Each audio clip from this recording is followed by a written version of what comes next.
Series 11 is a significant milestone in the history of PCA sim racing, marking the 5th anniversary of the league. These races have grown from less than 50 drivers in Series 1 to nearly 270 drivers in Series 10. Likely, this latest series will continue to see the same sort of explosive growth. Series 11 will host 7 events, all at a different track. Each of the 5 PCA sim racing classes, Entry, Challenge, Sport, Club, and Pro, will have 40-minute races. After a poll among the Series 10 drivers, we'll see a return for full course yellows, stronger opening lap penalties, and a mix of fixed and open setups per class. So let's kick off the celebrations as we get ready to watch the PCA Sim Racing Series 11 Challenge class live here on Podium Esports. Hi, I'm Joe Peak, and with me in the booth tonight is DJ Clark.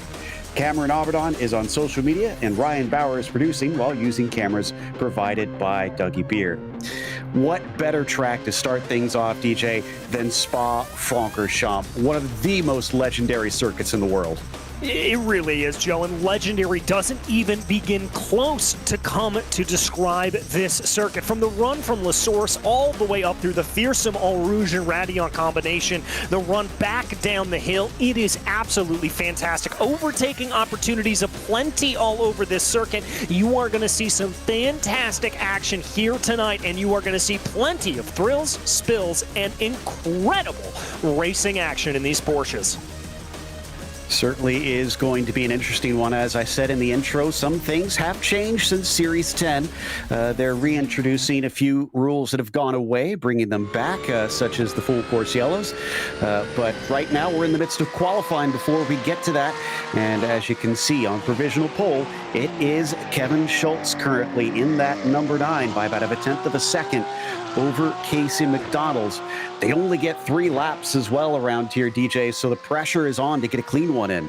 Yeah, it really is. And when we talk about a 1/10 of a second here at a circuit like Spa-Francorchamps, that may seem like it's a pretty big margin compared to other circuits, but we have to remember, this is Spa. This is the mighty, mighty Spa, and that is not all that much time to make up over 4 miles.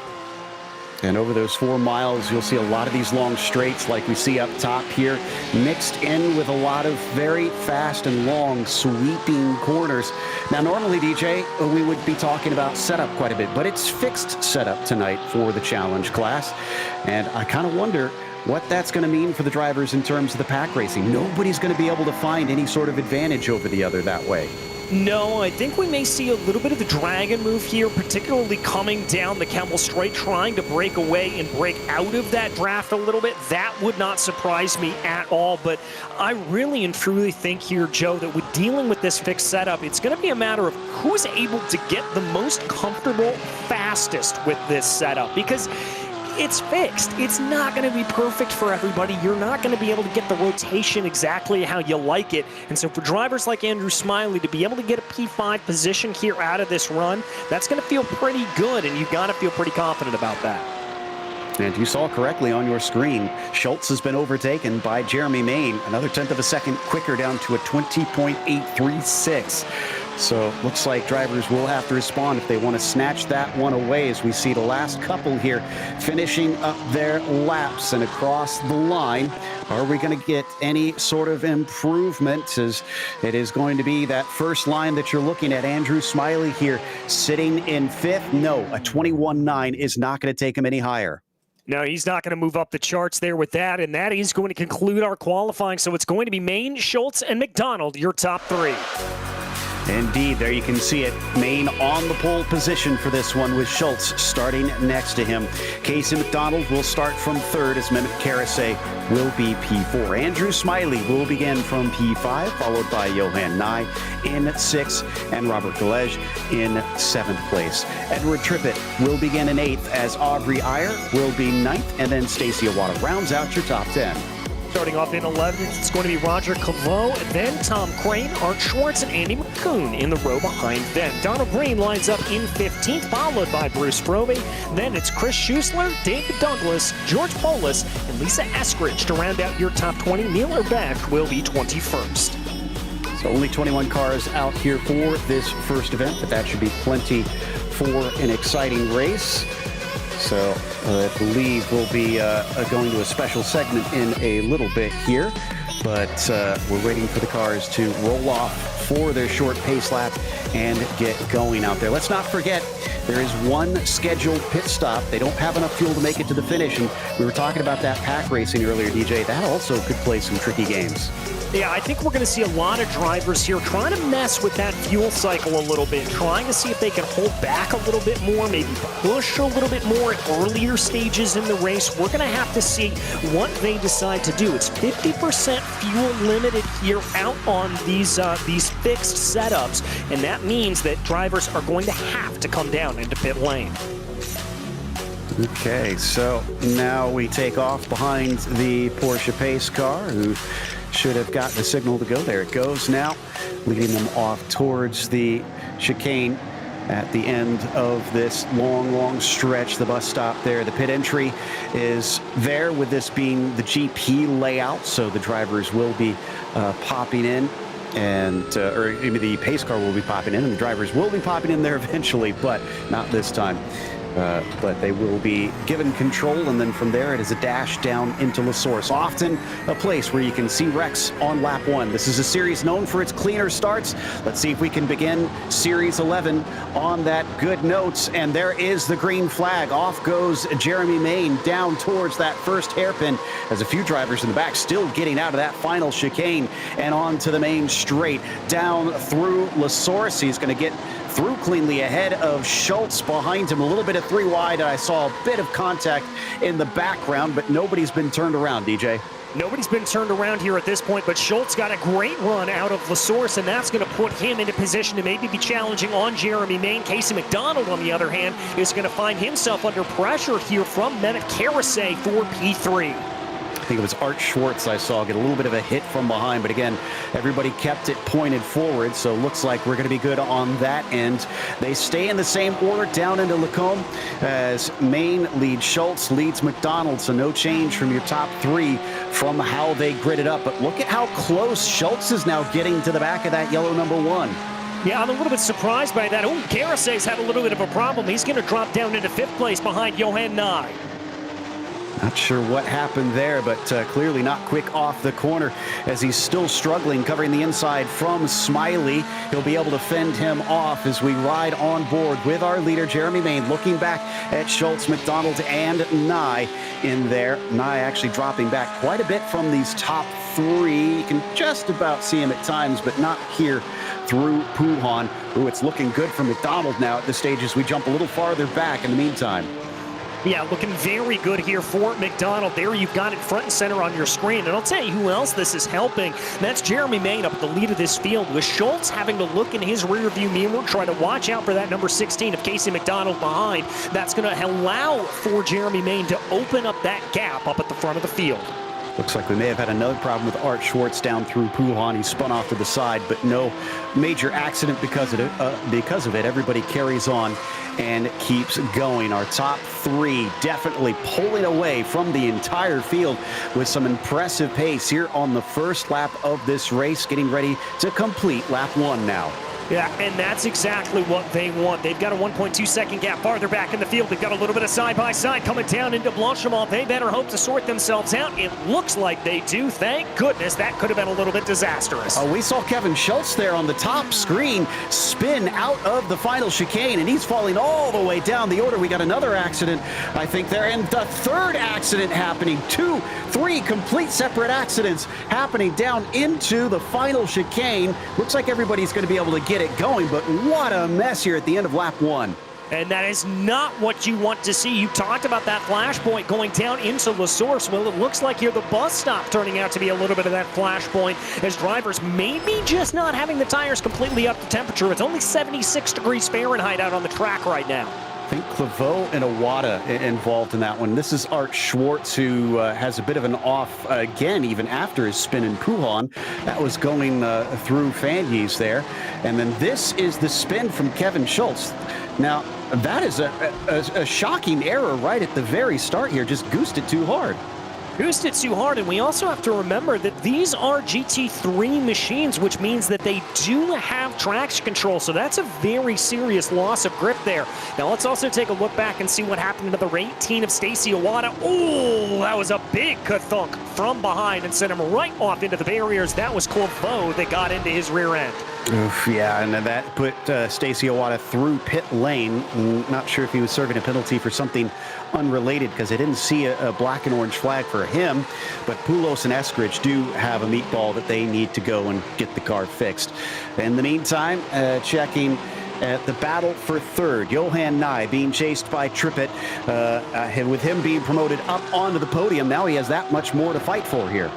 Yeah, he certainly does, but I'm going to be weary here of the number 78 machine of Mehmet Karasay, third in line in this battle. Karasay qualified in fourth place, was running up in that leading pack, and looked like he was able to keep the pace up there. So keep an eye on that car. He could be one that's got a little bit more speed than the drivers in front of him, and may want to press his advantage early on. And by the way, Trippett is up 4 positions from the start, so he's had a phenomenal beginning to this race, although he makes a little mistake coming out of Blanchimont as Karasay goes up the inside. Can he get the pass done? Very close to banging doors with one another, but they keep it clean. Now it's Mehmet's turn to go a little bit wide, and he does not complete the pass. Yeah, and I think what happened there is he brought that Porsche 992 out onto that outside curbing, probably caught a little bit of wheel spin as a result of it, and I'll tell you who loves this, Andrew Smiley, who we ride on board with right now, the number 167. Oh, car going off in the background, that's Aubrey Iyer there, just missing the braking zone going down into La Source. But as I was saying, Andrew Smiley going to be in great position if Karasay and Trippett have a little bit of a problem. Absolutely. We ride on board with Andrew right now, up and over Radeon and onto the Kemmel Straight. Looks a little far back to me, although in front of him, Karasay has gained a bunch of time on Trippett. He pops his nose, coming out for a move on Ed. Karasay didn't get it done before. He's not going to get it done this time either. A little bit surprised by that, but again, we have to remember here, Joe, we're all talking about the same machinery and the same setup, so there's not going to be an aerodynamic advantage to any one of these cars, and it looks like Karasay just kind of ran out of steam there, maybe ran out of gear at the top of the hill. Can also report that Lisa Eskridge seems to have some sort of major damage. The car could not steer. I didn't see what caused it, but she had to take it off course and unfortunately have a tow back to pit lane. Bruce Froby up here fighting for 11th. That is Andy McCune just in front of him. Oh, he goes a little bit wide though, and that means Dave Douglas has a good shot at trying to make this a fight. Oh, car off in the background there as well. Douglas going to try to push. That's Kevin Schultz, by the way. Your former driver up in the top there, finding himself having a little bit of a problem coming down through No Name. But right now, here we keep our eyes on Dave Douglas, looking on the back of Froby, going down into Fanys. Doesn't look like it's going to play out quite yet, but you just see that concertina here as these cars break down into these sections. Shaking a little bit of the rust off here. We've been seeing quite a few mistakes from drivers in this opening round. Will they be able to keep it together, and who will make the fewest to try and take home the win? Casey McDonald wants it to be him as he breaks deep down to the bus stop, a different line from Maine in front of him, and that actually allows him to close up significantly. Yeah, it does. I don't know if he's going to have the launch here to send this down into La Source. That's a bit of a dangerous area to try to send a pass. He's going to look to the outside here. Does Casey, trying to get a better run going down the hill through Eau Rouge. I like that strategy. Not close enough here, but remember, it's like running this car on an oval when you come out of here at this point. And Karasay has managed to get by now as we watch both the onboard and the TV cameras between our leaders up to Kemmel Straight. This is the view that Casey McDonald can see. Can he manage to sneak by Jeremy Main here early in this race? A defensive move from the number 1, already down into Lacombe, but deeper braking by Casey McDonald is going to solidify that pass easily. Nicely done there by Casey McDonald. That's exactly what I was talking about. Setting up the pass coming out of La Source, knowing you're going to have that run timed to perfection, and that's exactly how you get a move done. And you know who's on fire right now? Look up at the top of this group. Karasay just made another pass within the same lap, this time on Johan Nye, and moves himself onto the podium. It looks like he is really getting into a groove with this car. Well, and that's one of the things, Joe. A lot of these drivers here at this point in any series that we deal with are what we like to call rhythm drivers. And that means that the longer they sit in the car, the more that they've got a little bit of a run to be able to go on, the better they're going to be. They're going to get faster and faster with each passing lap, and it looks like that's exactly what's happening here for Mehmet Karasay. Maine is not going to give up. He is back on it, trying to grab it back from McDonald's here, coming into Stavolo. Also worth noting that Stacey Iwata was given a black flag. Now, I don't believe that was for him getting punted. I think that was for something earlier. He may have been the one that got into a driver on lap 1 at turn 1, but we'll try and confirm that a little bit later as we come up to the bus stop through Blanchimont once again. Dirty air, not behaving well for Maine. He drops back from McDonald by a number of car lengths. Yeah, I think he probably had to lift a little bit there. One of the things that was improved on this 992 iteration of the Porsche here was a little bit of aerodynamic help. And so there's a few more dive planes on the car. There's a little bit more of, well, the technical term is aerodynamic fiddly bits that have been put onto the machine there to help generate downforce. Oh, it was a big look down to the inside there for Jeremy Maine. That's great when you're running in clean air, but you get that dirty air, it's going to throw you off a little bit.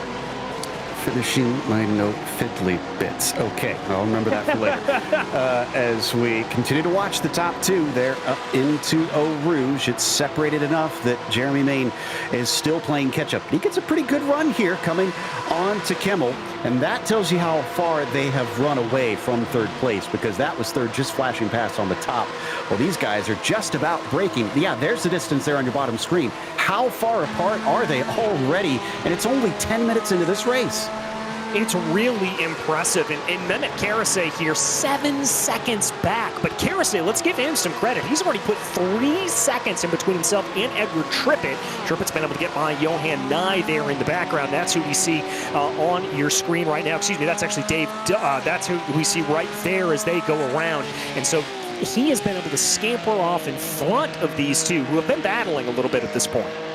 Well, so it looks like Neil Urbesh is the latest to get a black flag for some of the opening melees that we saw. So he'll be sent to pit lane for that drive-through. They do have live stewards in this series watching the drivers, and they take a dim view of contact. So this is not going to be NASCAR style.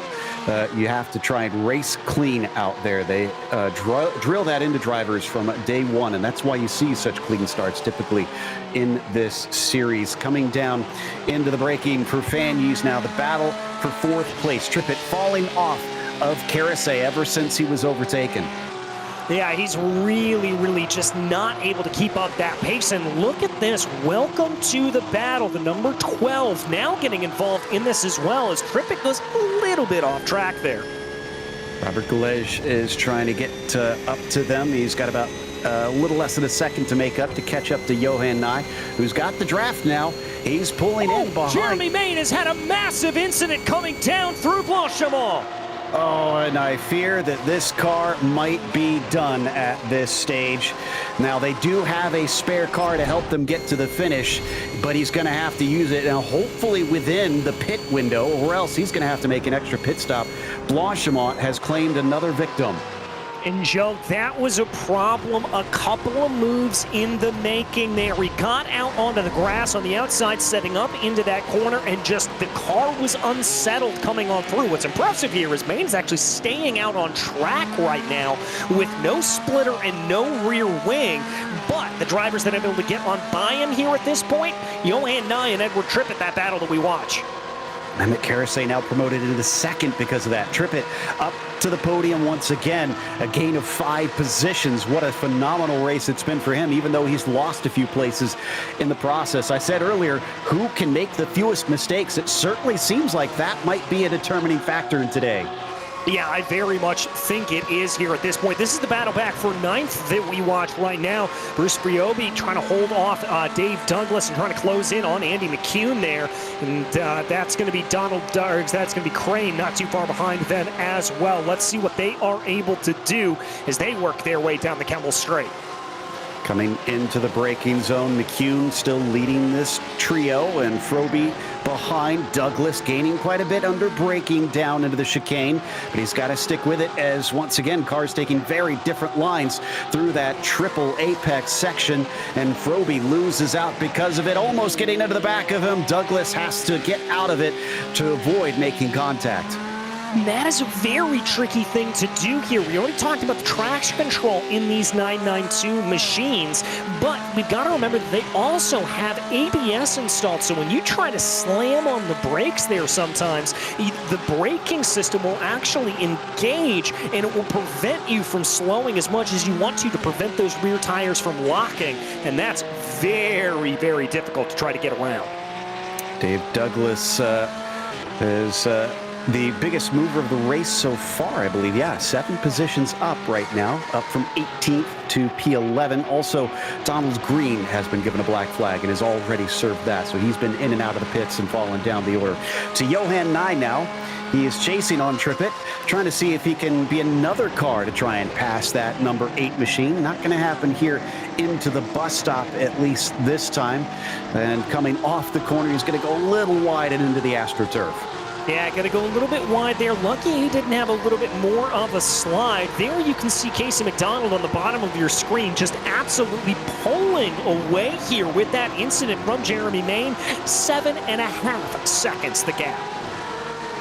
So he's been able to really use some of these mistakes to give himself a healthy lead at this stage of the race. He's going to want to try and hold on to that, maybe limit his own, maybe back it off to about 99% so that he can bring it to the finish from here. Also, Andy McCune is the latest car to have a problem through Blanchemont. He heads into pit lane due to his damage. Down the Kimmel Straight now, Aubrey Iyer chasing Andrew Smiley, who holds the middle of the road, drifting to the inside. Doesn't cover it completely, though. Leaves either side open, braking deeper. Iyer tries to sneak through, and no, it's too deep for Andrew Smiley. He gathers up the car, but it looks like Aubrey was too timid to try and capitalize on it. Now behind them, Jeremy Main catching up with his absolutely destroyed vehicle. Yeah, I'm really impressed here that this number 1 machine is staying in contention right now, clearly trying to wait out this race as long as possible and get that spare car under the optimal pit window, but he is losing time in the process. But in terms of Aubrey Iyer, I like what I saw there from Aubrey. Try to make Andrew make that mistake, forcing Andrew into that mistake, and unfortunately, Aubrey just took the car a little bit too deep into the corner to fully capitalize. Now these are GT3 spec vehicles, the GT3 R992, so they can typically go about an hour, maybe a little bit more. They're under 30 minutes with a 50% fuel cell. I gotta think that Jeremy's within the pit window. I'm not sure why he hasn't pitted yet, because like you said, I would think he's losing time trying to hang on this long. Very clearly is losing time, is capitalized just there, going through Stavelo, the car washing out wide courtesy of that damaged front splitter and not having the front aerodynamic grip to pull that car into the track. I've got to think on this lap we are going to see him come on in. He has to if he wants to have an effective race at this point. We'll watch and see if he comes in behind these two who are still battling for position. Smiley versus Iyer for 6th place down into the bus stop chicane, and one of them goes in, but it's not Jeremy Main, it's Andrew Smiley of all people. Smiley's going to bring the car in. A little bit of damage there on the front splitter of that machine as well, so probably going to do a little bit of a 2-for-1 here at this point. And you saw behind them Aubrey Iyer almost coming to the back of that 167 as a result of that. It's just a little bit of that miscommunication that can happen sometimes. You've got to make your intentions very clear when you come down into pit lane. Kevin Schultz spinning off on lap 1, coming back up through the field, braking much later than Donald Green, and he's not quite able to get through, though. Donald Green only up 4. Remember, I thought, no, Donald Green had the penalty. That's what I was thinking of. There's another driver that was up 7 a little bit earlier.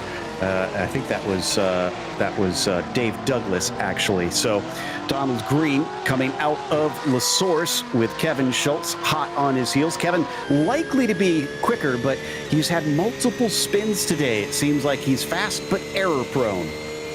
Yeah, and that can be a real problem here. As you kind of pointed out earlier, it is all about consistency here in this challenge class. If you are able to just minimize those mistakes, work your way through the field slowly but surely, you're probably going to find yourself in a pretty good position come the end of the race. And I really think here for some of these drivers, that's what they need to focus on.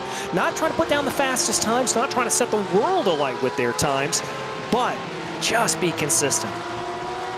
Indeed. So not much happening there on the lead on the right hand of your screen, but the battle rages between Kevin Schultz and Donald Green. Also, Art Schwartz is now our first retiree of the race. Only 20 still out there.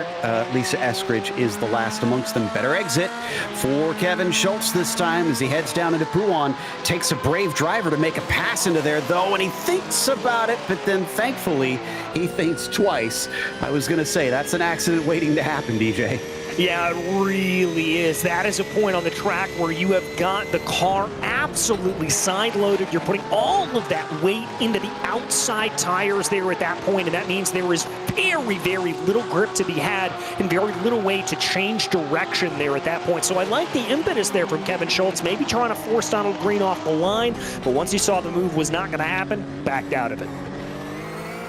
Nope, and we come up to Johan Nye in the meantime, trying to get himself onto the podium, but doesn't have the best of exits here. It might depend on what he does through Eau Rouge. So let's watch for a second to see if he gets a good run, because if he doesn't, I think he might be a little bit too far back, and yeah, I think he's not quite close enough. That gives us some time, because it is now time for a special segment, PCA Sim Racing Tech Tactics Live. Today we have the area manager for onboarding, entry, and challenge class, Jeff Williams, talking to us about why PCA Sim Racing doesn't use iRacing licenses and iRating for driver classification. Jeff, welcome in. What exactly is the reason that you guys don't go by iRating? Hey, Joe, thank you for having me on board here. And hey, I do want to give a big shout out to all our challenge drivers who've joined us tonight, and glad to be back with Podium, you folks too. As far as that question, essentially, the iRacing licenses and iRating aren't accurate enough for us. Many of our drivers do most of their racing in leagues, either with PCA Sim Racing or in the public forums, and iRacing doesn't capture that data. We have many very fast, skilled drivers with relatively modest ratings. Data for record licenses also is not available through iRating. Also, it's possible to game the iRacing system that results in licenses and iRating not truly reflective of a driver's skills. So we've developed our own process for classing drivers. We collect data from all the series races and use a driver's average pace, incidents, and penalties to place them in a class of their peers to give them good, fun racing like you're seeing tonight.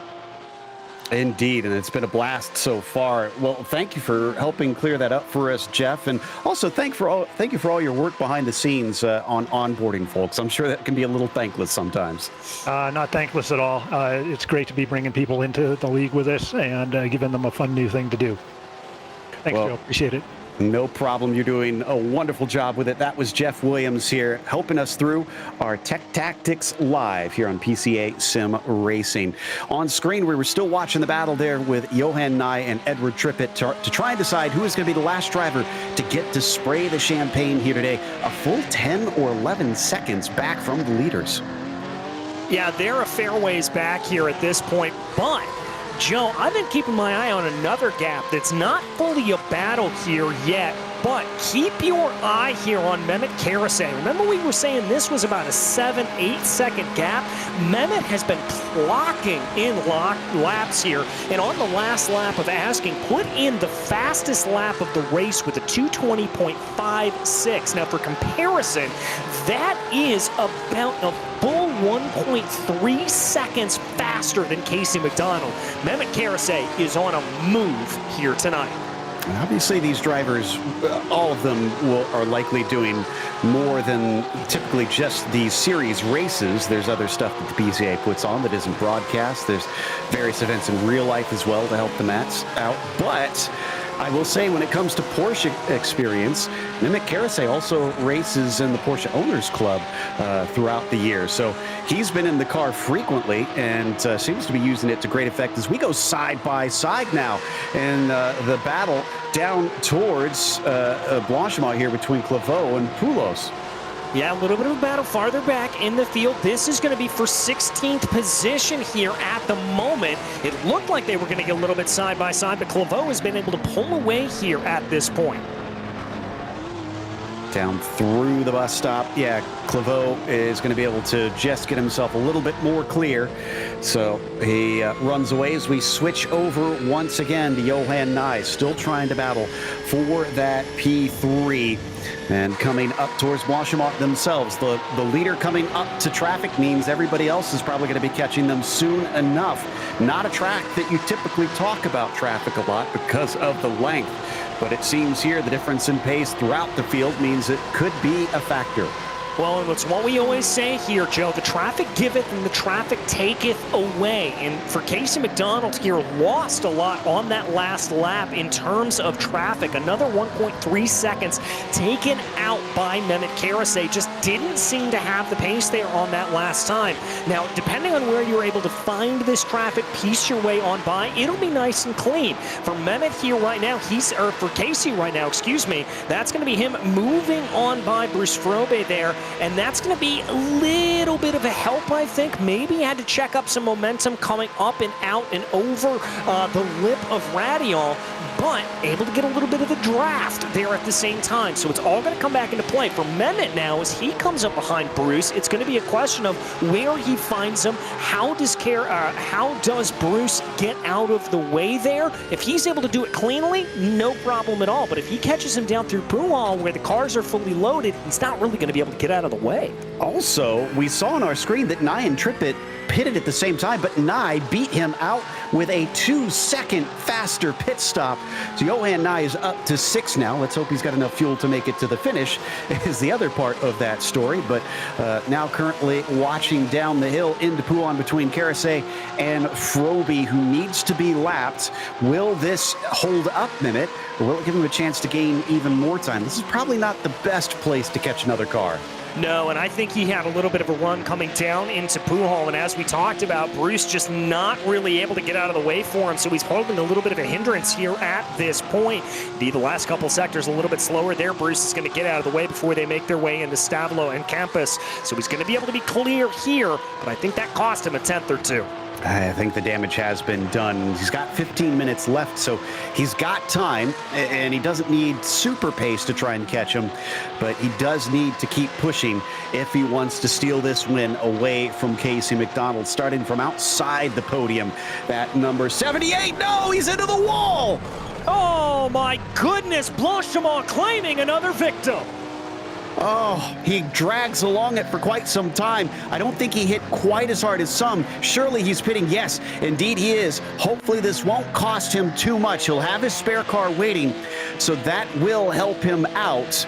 But it'll make the job even more difficult. Casey McDonald does pit at the same time.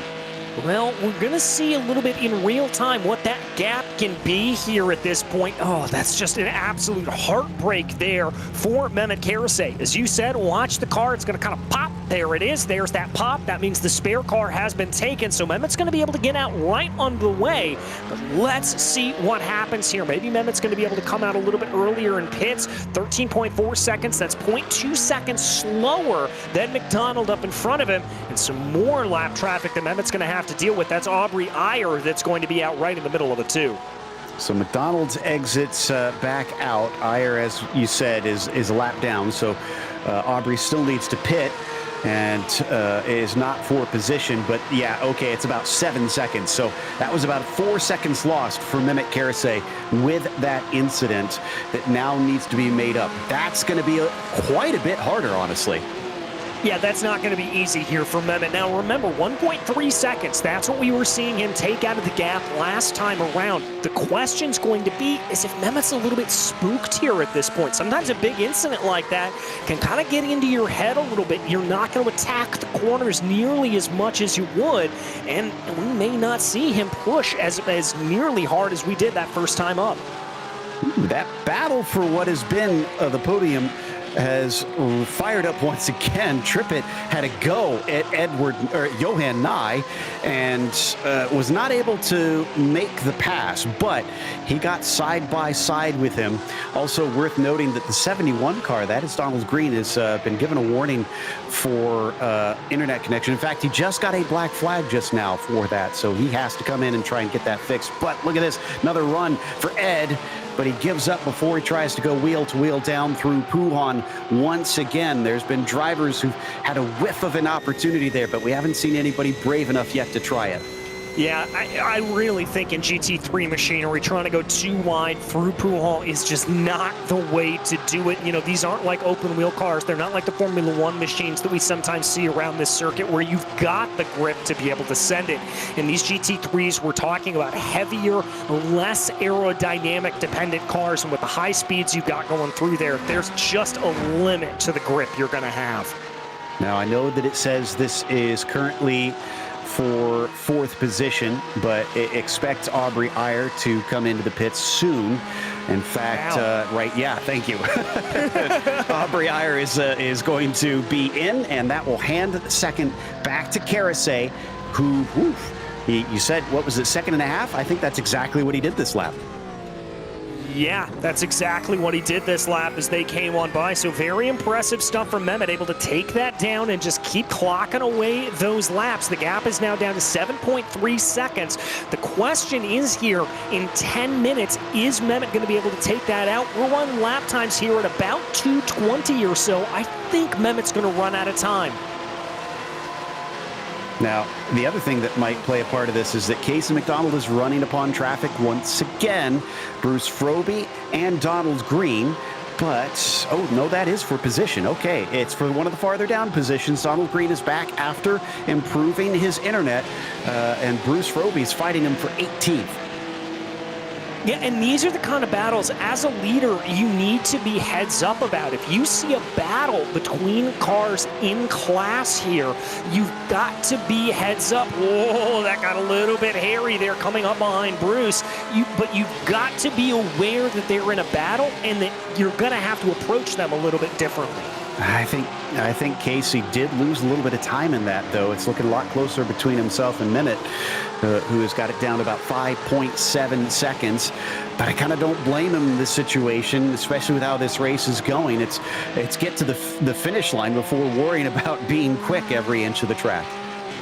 Yeah, I think it is at this point as well. You've just got to try to do whatever you can here to be able to get things together. As we take a look a little bit farther back, this is the battle for P5 right now. Aubrey Iyer been able to come out of pit lane in 5th ahead of Smiley and Galeas.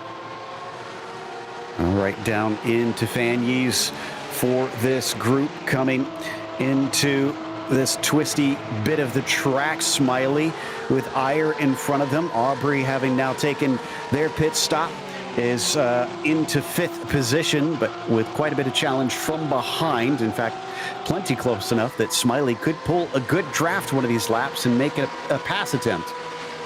Yeah, very well could. We're going to have to see here. And remember, Galeas may be in a good position as well. If he's able to come up behind, he'll get the double draft off of those cars in front of him. That could be a good one for the number 12 Northeast Region driver.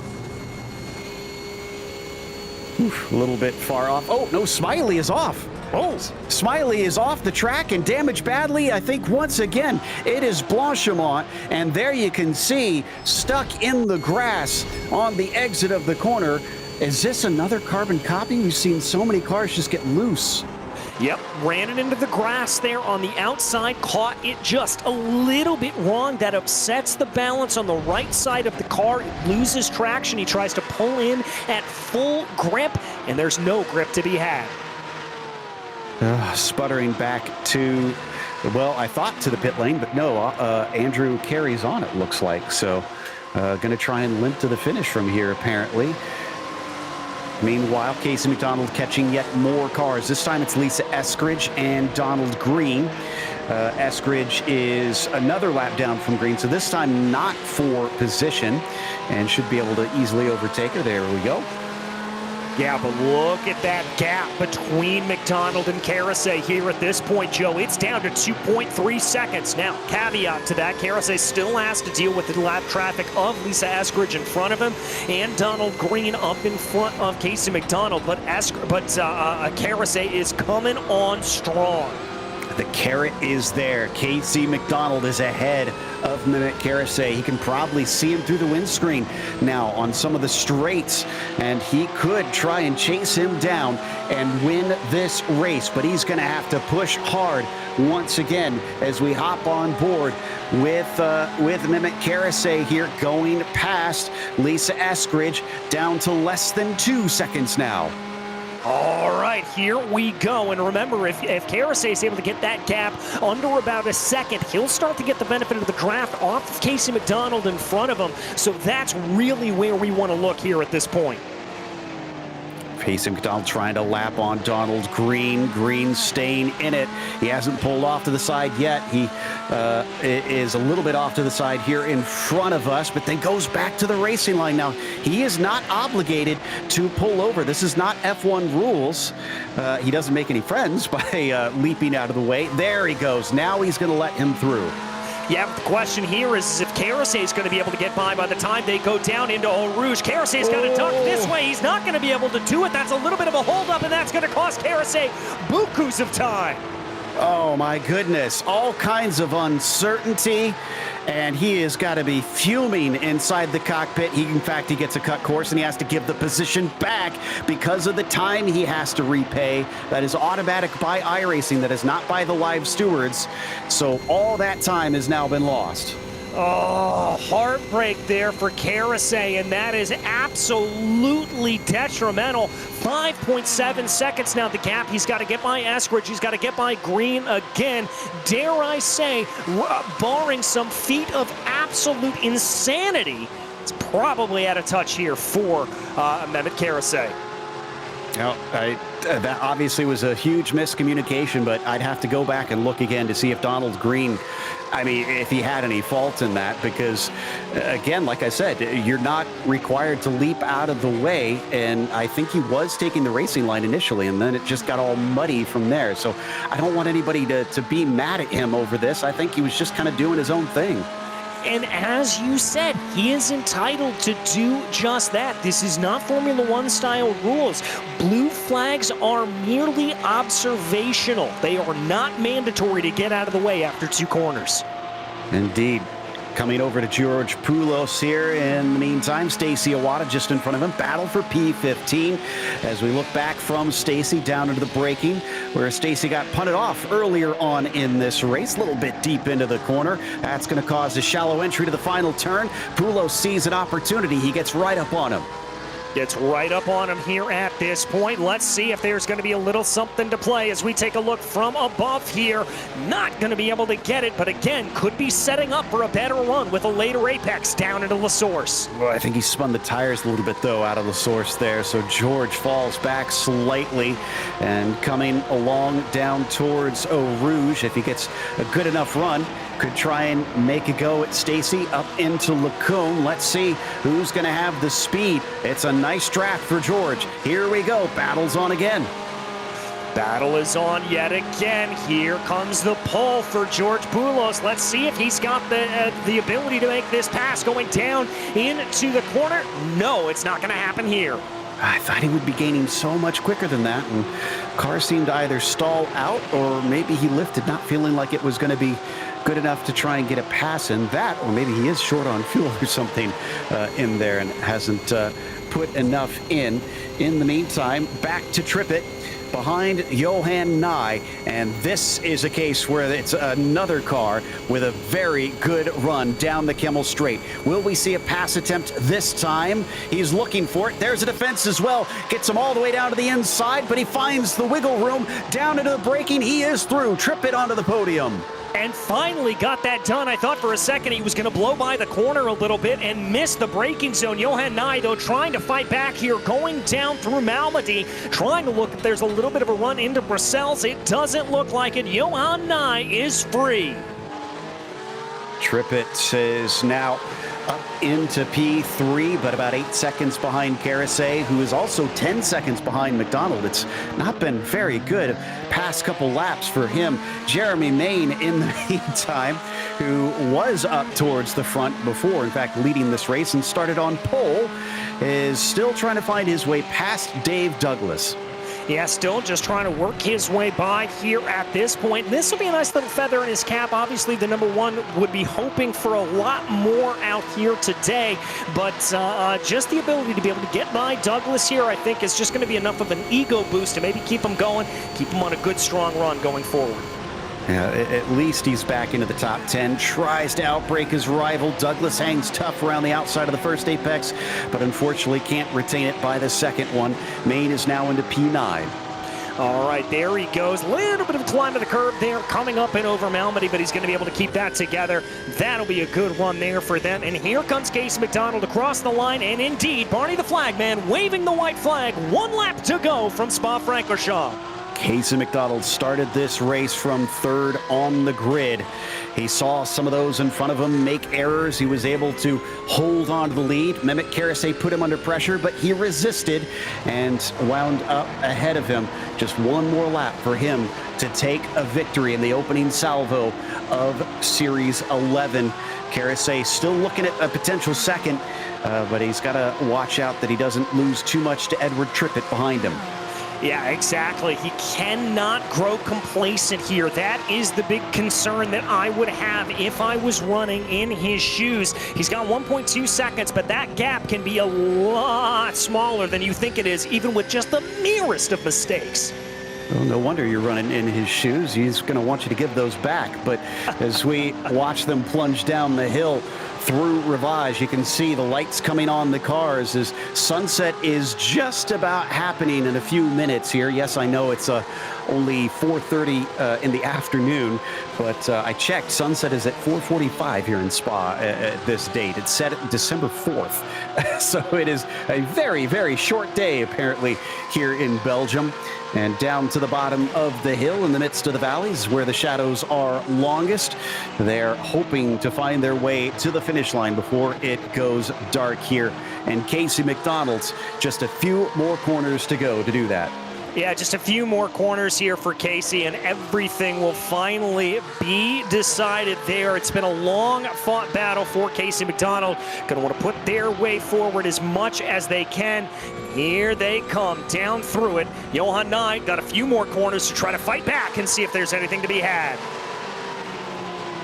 So we watch that battle for the last step on the podium. That's been one of the exciting ones all race long. But at the bottom of your screen, Casey McDonald comes down to the braking zone of the bus stop for the last time in this race, hits his marks, and as he exits out of it, he is home free. Casey McDonald is going to win the first race of Series 11. Fantastic stuff there for Casey McDonald. Going to be very, very proud about that. A well-deserved victory. Withstood the fire, withstood the heat, and was able to walk away with a win. Karasay in second, and Trippett is going to get third. A gain of 5 at the sharp end of the field. That is no mean feat for that number 8. Nye is going to slip just off of it, unfortunately, but still get a 4th. And how about Aubrey Ayer? Late pit stop, but managed a top 5. Yeah, got to be pretty pleased with that. Ayer playing that to perfection of 4 positions at the end of the day. Fantastic stuff here, and I believe we're going to see 16 cars finish on the lead lap. So there you go, Casey McDonald, your winner, with Mehmet Karasay in P2, Edward Trippett in third, followed by Johan Nye coming home in 4th. Aubrey Ayer getting a top 5 is then followed by Robert Galej in 6th position. Andrew Smiley was P7, and Tom Crane 8th. Jeremy Main only managed to find his way back to 9th today, but Dave Douglas, how about this? Up 8 positions to get himself a top 10, DJ.